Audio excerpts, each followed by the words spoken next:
হযরতে রাবেয়া বসরি কতটা গরিব ছিল ওনার মা নিজে বলছে, এই বিকালের দিকে একটু পেটটা ব্যথা ব্যথা মনে হচ্ছে, আমি একটু সন্দেহ করলাম যে হয়তো আজকের একটা কিছু বাচ্চা প্রসবের।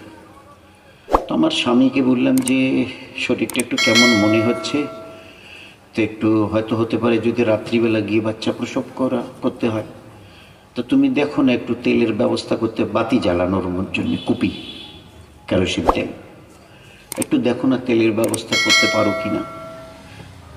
তো রাবেয়া বসরির মা বলছে যে আমার স্বামী অনেক চেষ্টা করেছিল একটু তেল জোগাড় করার জন্যে, কিন্তু এতটা গরিব ছিলাম আমরা যে এতটুকু তেল জোগাড় করতে পারিনি। ওই আল্লাহর কসম, রাতের অন্ধকারে আমি রাবেয়াকে জন্ম দিয়েছি। আমাদের কুচবিহার জেলার এত গরিব বোধহয় আমরা কেউ কাউকে খুঁজে পাবো না যে আমার বাচ্চা আমি প্রসব করেছি রাত্রিবেলা, এই জন্যে যে এত গরিব ছিলাম যে তেলটুকু আমার স্বামী জোগাড় করতে পারিনি। তো অন্ধকার রাতে বাতিবিহীন ঘরে আমি আমার রাবেয়াকে জন্ম দিয়েছি অন্ধকারের মধ্যে। কিন্তু আল্লাহর জাতের সঙ্গে পরিচয় করাতে গিয়ে আমি এতটুকু কমই করিনি। ইলমে দ্বীন শেখানো, আল্লাহকে বোঝানো, আল্লাহকে চেনানো, এই করতে করতে রাবেয়া বসরির এইরকম দিন আল্লাহ পাক আমাকে দেখিয়ে দিয়েছিলেন। এই রাবেয়া যখন রাতের অন্ধকারে গভীর রাতে তাহাজ্জুদে যখন মুসল্লায় দাঁড়িয়ে অঝোর নয়নে চোখের পানি ফেলতো, তো তার শরীর থেকে এত আলো বের হতো যে ওই ভাঙা বেড়ার ফাঁক দিয়ে এই আলো বহুদূর পর্যন্ত চলে যেত।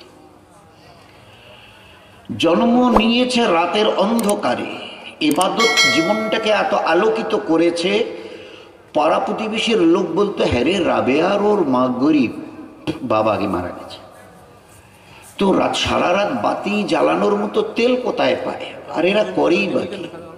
তো একটা দিন এরা দল বেঁধে দেখার জন্যে বাড়ির কাছাকাছি এসে, ওই বেড়া তো ওই রকমেরই সাদা সিধে বেড়া, তো বেড়ার ফাঁক দিয়ে চোখ লাগিয়ে দেখে রাবেয়া বসরি তাহাজ্জুদে দাঁড়িয়ে চোখের পানি ফেলে কাঁদছে, আর তার শরীর থেকে আলো বেরিয়ে এ আলো বেড়ার ফাঁক দিয়ে বহুদূর পর্যন্ত যাচ্ছে।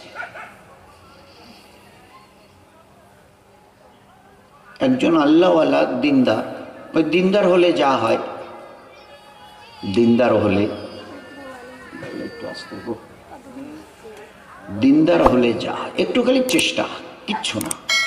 আমরা করি না বলে পাই না, যদি চেষ্টা করতাম, ওরাও তো দু হাত দু পাওয়ালা মানুষ, দুই চোখওয়ালা, আমরাও, তারাও উম্মত আমরাও উম্মত। আচ্ছা ওরা যদি পায়, আমরা আল্লাহর কি অন্যায় করেছি আমরা পাই না? হ্যাঁ, একটা অপরাধ আমাদের আছে, আমরা চেষ্টা করি না। We are not trying to reach in the গোল।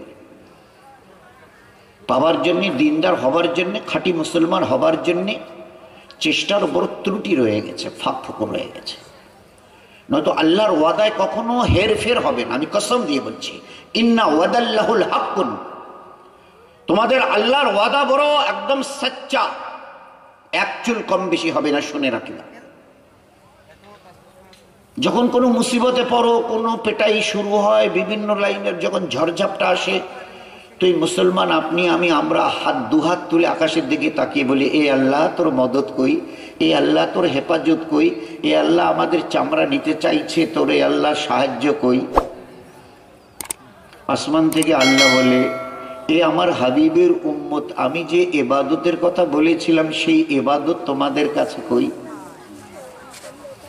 আমি তো তোমাদেরকে ওয়াদা করেছি, প্রতিজ্ঞা করেছি তোমাদের সাহায্য করব, শর্ত একটাই যে তোমরা দিনের উপরে, ইবাদতের উপরে চালিয়ে চলে আমাকে দেখিয়ে দেবে।